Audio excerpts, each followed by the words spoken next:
This video, we're talking about negotiating the sale, understanding how to achieve the final product, which is the sale of your company.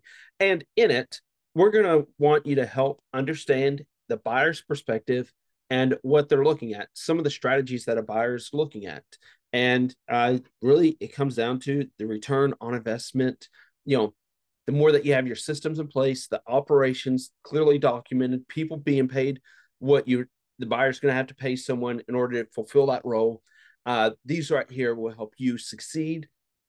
And here's some of the common pitfalls that can easily mess up any negotiation, but especially in the cleaning space, is being too rigid, not understanding what the buyer's needs are.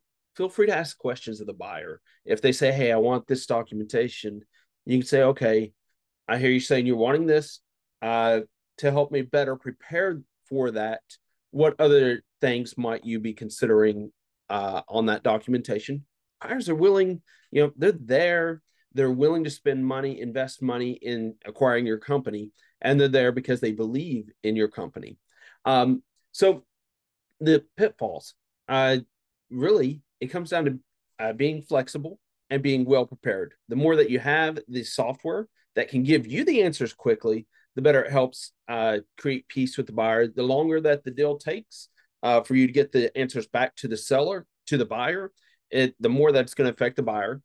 You do want to have advisors. So again, here's what I'm suggesting. Seek out those that have sold a similar size company and seek out those that might have purchased a similar size company to find out the types of negotiation, the types of deals that were set up. So, for example, if you have a $4 million cleaning company, seek out someone who sold their $4 million cleaning company, and then also possibly seek out those that have purchased a $4 million cleaning company.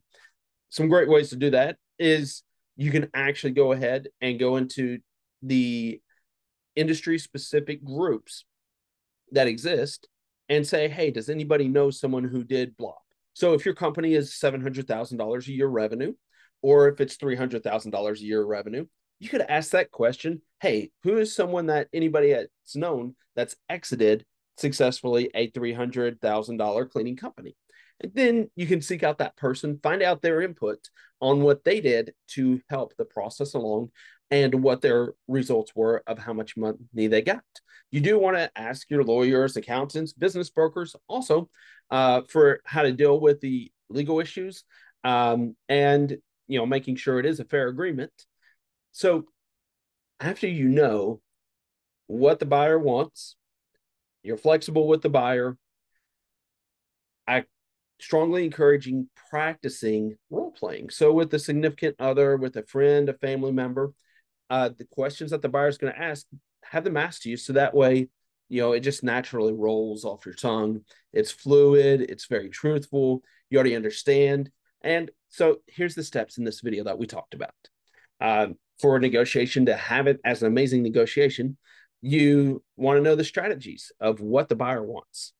You want to be flexible. You want to have an advisor that's exited their company and another buyer, another advisor who has purchased a similar size company so that they can help you understand, the valuations and the different things that buyers and sellers are going to go through. And then you want to practice the process of the negotiation with a significant other, with someone that helps you to be able to, clearly communicate. So next up, what we got is legal considerations and paperwork. And this video was about negotiation.